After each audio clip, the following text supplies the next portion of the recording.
È iniziata a seguito di denuncia da parte di tre cittadini che si portavano al cimitero per andare a far visita ai loro cari defunti, che trovavano delle sparizioni di fiori e di lampade votive. Tutto è iniziato a maggio, quando una delle vittime ha fatto scattare le indagini con l'installazione di videocamere utile ad incastrare i ladri. Nel frattempo, la stessa persona aveva incaricato del ripristino della lampada votiva la ditta alla quale in precedenza ne aveva commissionato anche l'acquisto. Alcuni cittadini hanno fatto anche dei cartelli nel cimitero proprio lamentando questo fatto, ma oltre a segnalarlo ai custodi cimiteriali, nessuno è venuto in commissariato se non 3 persone a fare denuncia.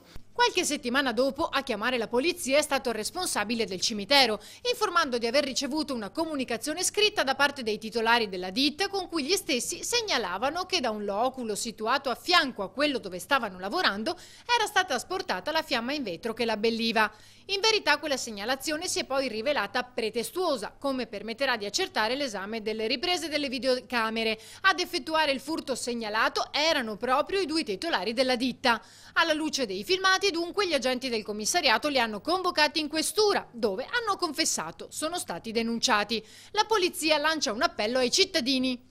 Cerchiamo di esserci presenti sempre e cerchiamo di dare sempre il nostro apporto migliore.